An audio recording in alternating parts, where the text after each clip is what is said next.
انا معاذ وانا جاي اخدك معايا في اليوم الثالث من ايفنت تكني سامت لثالث يوم على التوالي. نزلنا ركبنا وكنا في طريق لمكتبه الاسكندريه، وحرفيا ثلاث ارباع الطريق انا ما كنتش شايف البحر، مش عارف شالوا البحر ودوه فين. واول ما وصلنا طبعا منظر مكتبه الاسكندريه تحفه، ودخلنا عملنا ريجستريشن كالعاده. واول حاجه دخلنا التوك لدكتور احمد الشيخ، واللي اتكلم عن الجنريتيف اي اي واهميته انك تستخدمه في حياتك او حتى في البيزنس بتاعك، واتكلم عن الفرص المستقبليه للستارت ابس بسبب الاي اي، واتكلم عن شات جي بي تي ستروبري وانها اول موديل من الاي اي اللي بيجنريت حاجات جديده مش بيزد داتا موجوده قبل كده. وهو قال انك ما ينفعش تمشي بسرعه 60 لو انت ماشي على طريق المسموح عليه 120، ودي اهم التولز اللي هو عرضها للاي اي. فممكن تعمل بوز للفيديو او ممكن تسيف الفيديو او تاخد سكرين شوت للتولز دي، لانك هتستفيد منها وتستخدمها بعد كده. وبعدين دخلنا لاحمد رشاد، واحمد رشاد هو بزنس كونسلتنت وعنده بودكاست اسمه بزنس بالعربي، فاتمنى تتابعوه لان هو بيقدم محتوى جامد جدا. واكتر معلومه هو قالها انا استفدت منها، علشان تبقى صاحب بزنس في الاول لازم تكون فاهم بقدر صغير جدا من الفاينانس والماركتنج والمانجمنت. وقعد يقول تيبس شويه عشان تبقى سي او ناجح، ورشح بعض الكتب اللي ممكن تساعدك على ده. وبعدين قعدنا نلف في مكتبه الاسكندريه ونبص على التحف واللوح والاثار اللي موجوده هناك، لان احنا اليومين اللي فاتوا ما كناش لفينا وشفنا المكتبه من جوه شكلها ايه.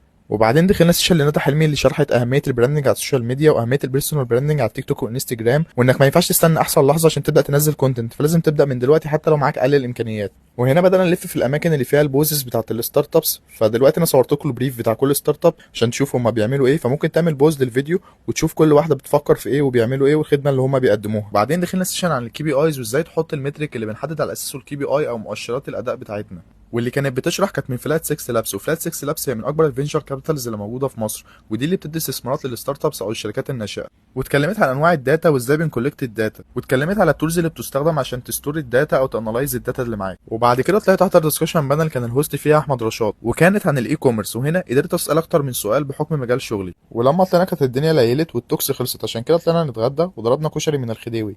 وبعد كده كنا عايزين نحلي لحد ما حد اقترح ان احنا ناكل من عند الشاب كاظم، ورحنا للشاب كاظم في اسكندريه وطلبنا سندوتش اسمه اف 16، وكان كل حاجه مسكره في الدنيا جوه السندوتش. روحنا اخر اليوم وقعدنا نلعب سكرو مع الشباب، وللاسف انا ما عرفتش احضر اليوم الرابع من تكني بسبب ان انا كان عندي شغل، فصحيت الصبح وروحت. فاستناكوا السنه الجايه.